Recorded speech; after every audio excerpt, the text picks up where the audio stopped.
Guys, welcome to social info Tamil. இன்றைக்கி வீடியோவில் என்ன டாபிக் பார்க்க போகிறோம்னா, தமிழ்நாட்டில் கிட்டத்தட்ட 5000 6000 இசேவை ஐடிகள் வந்து பிளாக் பண்ணியிருக்காங்க. ஸோ அது என்ன ரீசன்னால், அதை எப்படி வந்து நம்ம அன்பிளாக் பண்ணுறது, ஸோ அதை பற்றி இந்த வீடியோவில் பார்க்க போகிறோம். ஸோ வீடியோவை ஸ்கிப் பண்ணாமல் கடைசி வரைக்கும் நீங்கள் பார்த்தீங்கன்னா தான் இது என்ன ப்ராசஸ் அப்படிங்கிறது உங்களுக்கு தெரியும். ஸோ வீடியோவை வந்து ஸ்கிப் பண்ணாமல் பாருங்கள். அதுக்கு முன்னாடி நம்ம சோசியல் இன்ஃபோ தமிழ் சேனலை நீங்கள் இன்னும் சப்ஸ்கிரைப் பண்ணலைன்னா சப்ஸ்கிரைப் பண்ணி சப்போர்ட் பண்ணுங்கள். அப்போ தான் வந்து இன்றைக்கி கண்டினியூவாக வீடியோஸ் வரும். ஒரு நாள் கொஞ்சம் ஒர்க் இஷ்யூ இருந்தனால பார்த்தீங்கன்னா என்னால் ப்ராப்பராக வீடியோஸ் போட முடியல. ஸோ இனி வந்து கண்டினியூவாக வீடியோஸ் வரும். ஸோ சேனலை வந்து மறக்காமல் சப்ஸ்கிரைப் பண்ணிக்கோங்க. தமிழ்நாட்டில் வந்து இந்த புது கவர்மெண்ட் வந்ததோடு பார்த்தீங்கன்னா உங்களுக்கு கிட்டத்தட்ட, அதாவது தமிழ்நாட்டில் இருக்கக்கூடிய இசேவை மையங்களில் 5000 6000 இசேவை ஐடிகள் வந்து பிளாக் செய்யப்பட்டதாக வந்து இசேவை கஸ்டமர் கேர்லேயே வந்து இன்ஃபார்ம் பண்ணியிருந்தாங்க. அவங்க சொல்லக்கூடிய ரீசன் என்னென்னு பார்த்தீங்கன்னா, நிறையா ஐடியில் வந்து டிரான்சாக்ஷன் இல்லாமல் இருந்திருக்கு. ஒரு சில ஐடிகளில் வந்து கஸ்டமர்கிட்ட வந்து சொல்லியிருக்கிற அமௌண்ட்டுக்கு மேலே அதிகமாக கலெக்ட் பண்ணுறது. ஸோ இந்த மாதிரி இஷ்யூஸ்னால தான் ஐடி வந்து எந்தவித இன்ஃபர்மேஷன்ஸும் இல்லாமல் பிளாக் செய்யப்பட்டதாக வந்து தெரிவிச்சிருக்காங்க. ஒரு சிலர் வந்து மாதத்துக்கு 2 3 இந்தமாதிரி அப்ளிகேஷன்ஸ்லாம் போடுவீங்கள. ஸோ இந்தமாதிரி இருக்கக்கூடிய ஐடிஸ் எல்லாமே வந்து சேம் பிளாக் லிஸ்ட்டில் தான் இருக்குது. அதே மாதிரி கஸ்டமர்கிட்ட 60 ரூபாங்க வேண்டிய இடத்துல 100 ரூபா 200 ரூபா அந்தமாரியும் ஒரு சில இசேவை மையங்களில் வந்து அமௌண்ட் வந்து கலெக்ட் பண்ணியிருக்காங்க. ஸோ அதை வந்து கஸ்டமரே வந்து அந்த இசேவை கஸ்டமர் கேருக்கு கால் பண்ணி சொல்லியும் அப்படியும் வந்து நிறைய ஐடி வந்து பிளாக் ஆகிருக்கு. ஸோ இந்தமாதிரி ரீசன்ஸ் தான் அவங்க வந்து சொல்கிறாங்க. இந்த ஐடி பிளாக் ஆனதை வந்து எப்படி அன்பிளாக் பண்ணலாம் அப்படின்னு சொல்லி அவங்ககிட்ட கேட்கும்போது அவங்க என்ன சொல்கிறாங்கன்னா, அவங்களுடைய அஃபிஷியல் இமெயில் ஐடி இருக்கும் பார்த்தீங்களா, அது வந்து டிஎன் இசேவை வெப்சைட்டை ஓப்பன் பண்ணிங்கன்னா மேலே டாப்பில் இருக்கும். அதாவது டிஎன் இசேவை ஹெல்ப் டெஸ்க் @tn.gov.in. ஸோ இதுதான் அவங்களோட மெயில் ஐடி. இதுக்கு வந்து ஒரு மெயில் பண்ண சொல்கிறாங்க. இந்த மெயிலோட ஃபார்மெட் எப்படி இருக்கணும் அப்படிங்கிறதையும் வந்து நான் இன்ஃபார்ம் பண்ணுறேன். ஸோ அதுக்கு முன்னாடி நீங்கள் அவங்களுடைய டோல் ஃப்ரீ நம்பர் 1800-425-6000 இதுக்கு வந்து கால் பண்ணி ஃபஸ்ட்டு பேசிடுங்க. உங்கள் இஷ்யூஸை சொல்லிடுங்க. சொன்னோடனே அவங்களும் வந்து இதை தான் உங்கள்கிட்ட சொல்லுவாங்க. அதாவது இப்படி எங்களுக்கு வந்து மெயில் பண்ணுங்கள் அப்படிங்கிறத தான் அவங்களும் சொல்லுவாங்க. அந்த மெயில் பண்ணுறதுக்கான ஃபார்மேட் என்னென்னு பார்த்துட்டிங்கன்னா, ஒரு A4 சீட் எடுத்துக்கோங்க. A4 சீட் எடுத்துகிட்டு ஃப்ரம்னு போட்டுருங்க. ஃப்ரம்னு போட்டு உங்கள் நேமு, உங்களோட இசேவை ஐடி இருக்கும் பார்த்தீங்களா, TNEFN ஆரம்பிக்கும்ல, ஸோ அந்த ஐடி போட்டுக்கோங்க. உங்களுடைய இசேவை சென்டரோடைய நேமும் போட்டுக்கோங்க. உங்களுடைய அட்ரஸ், உங்கள் டிஸ்ட்ரிக்கு, பின்கோட் இதெல்லாம் போட்டுருங்க. ஃப்ரம்மில் 2ல் வந்து பார்த்துட்டிங்கன்னா டிஸ்ட்ரிக்ட் மேனேஜர்னு போட்டுட்டு சென்னை போட்டுட்டு சென்னையோட அந்த பின்கோடை வந்து வெப்சைட்லேயே உங்கள் அட்ரஸ் இருக்கும். ஸோ அதில் இருக்கக்கூடிய அந்த பின்கோடை மட்டும் கரெக்டாக போட்டுருங்க. தேர்டாக நீங்கள் என்ன பண்ணணுன்னு பார்த்தீங்கன்னா, சப்ஜெக்ட்னு சொல்லி மென்ஷன் பண்ணிடுங்க. சப்ஜெக்ட்னு மென்ஷன் பண்ணிவிட்டு request for unblocking my eSevai ID அப்படிங்கிறத வந்து மென்ஷன் பண்ணிக்கோங்க சப்ஜெக்டில்.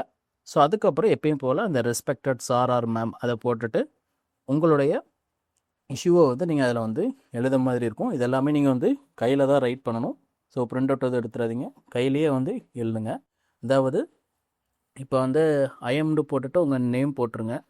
அதுக்கப்புறம் வந்து உங்களோட இசேவை ஐடி இருக்கும் பார்த்தீங்களா, அந்த இசேவை ஐடியும் வந்து இதிலே மென்ஷன் பண்ணிடுங்க.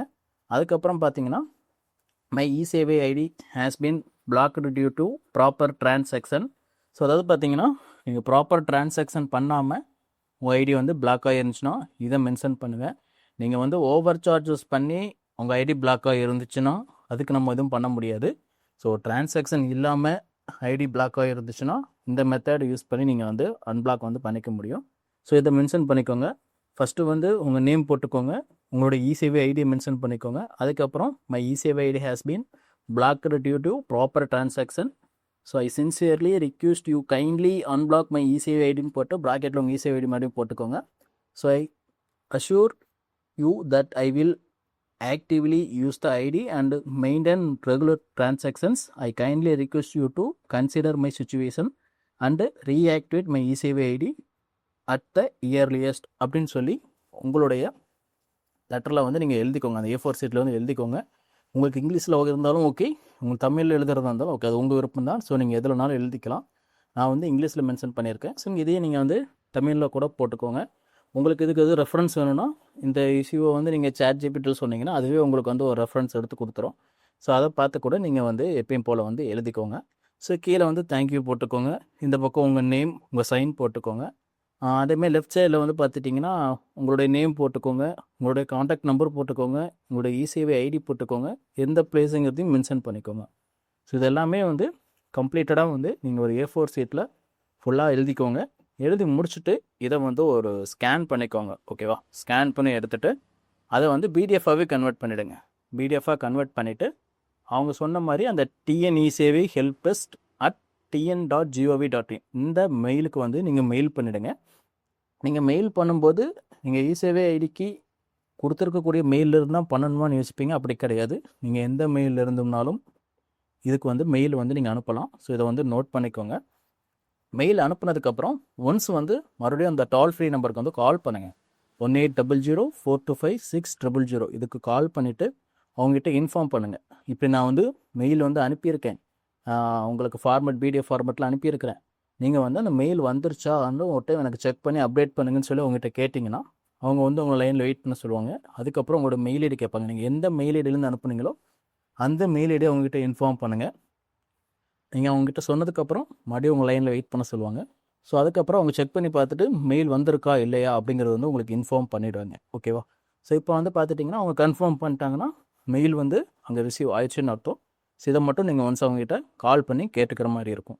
அதுக்கப்புறம் வந்து இப்போ நம்ம மெயிலில் வந்து ரிக்வெஸ்ட் கொடுத்துட்றோம். கொடுத்துட்டு எத்தனை நாளில் வந்து அது அன்பிளாக் ஆகும் அப்படின்னு கேட்கும்போது அவங்களாலே வந்து இதுக்கு பதில் சொல்ல முடியல. என்ன காரணம்னு பார்த்தீங்கன்னா 5000 6000 அடிக்கிட்ட பிளாக்கில் இருக்கான். ஸோ அதனால் வந்து யாரெல்லாம் மெயில் போட்டிருக்காங்களோ ஸோ அவங்க அந்த லைன் படி இப்போ எத்தனை பேர் வந்து மெயில் போட்டிருக்காங்க அப்படிங்கிறது நமக்கு தெரியாது. ஸோ அவங்க வந்து அந்த லைன் பிரகாரமாக தான் வந்து உங்களுடைய ஐடியா வந்து அன்பிளாக் பண்ணுவாங்க அப்படிங்கிற மாதிரி வந்து சொல்லியிருக்காங்க. ஸோ இந்த 5000 6000 ஐடிங்கிறப்போ எப்படியும் ஒரு 3000 4000 ஐடியாச்சும் அன்பிளாக் பண்ணுறாங்கன்னு வச்சுக்கோங்களேன். ஸோ அத்தனை ஐடியும் அன்பிளாக் பண்ணுறதுக்கு எத்தனை நாள் எடுக்குங்கிறது அவங்களுக்கும் தெரியாது, நமக்கும் தெரியாது. ஸோ நீங்கள் வந்து என்ன பண்ணணும்னு பார்த்தீங்கன்னா உங்கள் ஐடி பிளாக்ல இருந்துச்சுன்னா இந்த ஃபார்மேட்டில் வந்து நீங்கள் வந்து A4 ஷீட்டில் எல்லாமே தெளிவாக எழுதி அவங்களுக்கு மெயில் பண்ணிவிட்டு ஒன்ஸ் அவங்களுக்கு ஃபோன் பண்ணி மெயிலேருந்து ரிசீவ் ஆயிடுச்சு அப்படிங்கிறதையும் கன்ஃபார்ம் பண்ணிக்கோங்க. அதுக்கப்புறம் எப்போ அன்பிளாக் ஆகும் நீங்கள் கேட்டிங்கன்னா கூட இதை தான் சொல்லுவாங்க. ஸோ வெயிட் பண்ணுங்கள். இது எப்போ அன்பிளாக் ஆகும்னு சொல்ல முடியாது. பட் நீங்கள் இந்த மெயில் பண்ணியிருந்தீங்கன்னா அது கண்டிப்பாக அன்பிளாக் ஆகும். நீங்கள் எதுவுமே பண்ணலைன்னா அன்பிளாக் வந்து ஆகாது. ஸோ இதை நோட் பண்ணிக்கோங்க. அதே மாதிரி அப்பப்போ வந்து நீங்கள் டிஎன்இசேவை போர்ட்டல் ஓப்பன் பண்ணி உங்கள் ஐடி வந்து ஓப்பன் ஆயிடுச்சா பிளாக்ல இருக்கா அப்படிங்கிறது வந்து செக் பண்ணிக்கோங்க. அதை வச்சு தான் உங்கள் ஐடி வந்து பிளாக்ல இருக்கா அன்பிளாக் ஆகிருக்காங்கிறத வந்து நீங்கள் செக் பண்ணிக்க முடியும். அதே மாதிரி நம்ம இசேவைக்கு வந்து ஒரு மெயில் அனுப்பியிருக்கோம் பார்த்தீங்களா? ஸோ அவங்களும் வந்து ரிப்ளை பண்ணுவாங்க அப்படிங்கிற மாதிரி அவங்க இன்ஃபார்ம் பண்ணியிருந்தாங்க. ஸோ ஒன்ஸ் உங்கள் ஐடியா வந்து அன்பிளாக் ஆகிடுச்சுன்னா அந்த மெயில் ஐடிக்கு வந்து அவங்க ரிப்ளை பண்ணியிருப்பாங்க. ஸோ அதை பார்த்து கூட நீங்கள் வந்து கன்ஃபார்ம் பண்ணிக்கலாங்க. ஓகே, ஸோ இதை வந்து நோட் பண்ணிக்கோங்க. அதே மாதிரி வேறு யாரும் மெத்தடில் வந்து நீங்கள் வந்து உங்கள் ஐடியா வந்து அன்பிளாக் பண்ணியிருந்தீங்கன்னா அதையும் கீழே வந்து கமெண்ட்டில் வந்து பண்ணுங்கள். இந்த வீடியோ பார்த்துட்ருக்குறவங்க இது வந்து மற்றவங்களுக்கு வந்து யூஸ்ஃபுல்லாக இருக்கும். ஸோ நான் வந்து என்ன ரீசன் அப்படின்னு கேட்கும்போது அவங்க சொன்ன மெத்தட் இது தான். அதாவது டிஎன்இசேவை கஸ்டமர் கேர் சப்போர்ட்டில் வந்து இந்த மெத்தட் தான் வந்து ஃபாலோ பண்ண சொல்லியிருந்தாங்க. ஸோ அந்த மெத்தட் தான் உங்களுக்கு நான் எக்ஸ்பிளைன் பண்ணியிருக்கிறேன். இதே மாதிரி யாரும் மெயில் அனுப்பி உங்கள் ஐடியா வந்து அன்பிளாக் ஆகிருந்துச்சுன்னா அதையும் கீழே வந்து மென்ஷன் பண்ணுங்கள். மற்றவங்களுக்கு வந்து யூஸ்ஃபுல்லாக இருக்கும். ஸோ இந்த மெத்தடை யூஸ் பண்ணி நீங்கள் வந்து உங்களுடைய இசேவை ஐடியா வந்து அன்பிளாக் பண்ணிக்கோங்க. நிறையா பேரோட ஐடி வந்து பிளாக் ஆகிருக்கு. ஸோ இந்த நியூ கவர்மெண்ட் வந்ததுக்கப்புறம் ஸோ இதை வந்து நோட் பண்ணி அன்பிளாக் வந்து பண்ணிக்கோங்க.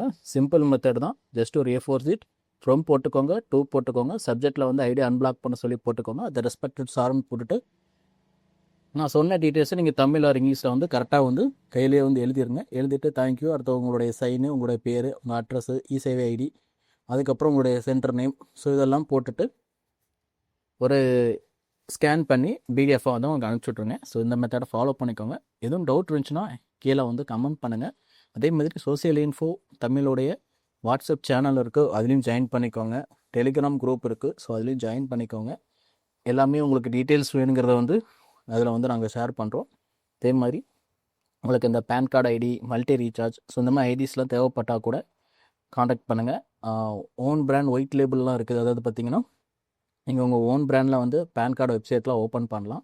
ஸோ அதெல்லாம் பண்ணிங்கன்னா நீங்கள் UTI, NSTL, இன்சூரன்ஸ் சர்வீசஸ், அப்புறம் பேன் ஃபைண்டு, இந்த மாதிரி சர்வீசஸ் எல்லாமே வந்து உங்கள் ஓன் பிராண்டில் வந்து நீங்கள் உங்கள் கஸ்டமர்ஸ்க்கு வந்து ப்ரொவைட் பண்ணலாம். ஸோ இந்த மாதிரி சர்வீசஸ்லாம் பண்ணிகிட்ருக்கோம். இன்ட்ரெஸ்ட் இருந்துச்சுன்னா கீழே வந்து பார்த்திங்கன்னா வாட்ஸ்அப் நம்பரும் இருக்கும். ஸோ அதுக்கு வந்து மெசேஜ் பண்ணுங்கள். வேறு எதுவும் டவுட் உங்களுக்கு இ-சேவை ஐடி அன்பிளாக் ரிலேட்டடாக இருந்துச்சுனாலும் கீழே கமெண்ட் பண்ணுங்கள், சப்போர்ட் பண்ணுறோம். நன்றி, வணக்கம். சோசியல் இன்ஃபோ தமிழ் சேனலை மறக்காமல் சப்ஸ்கிரைப் பண்ணிக்கோங்க.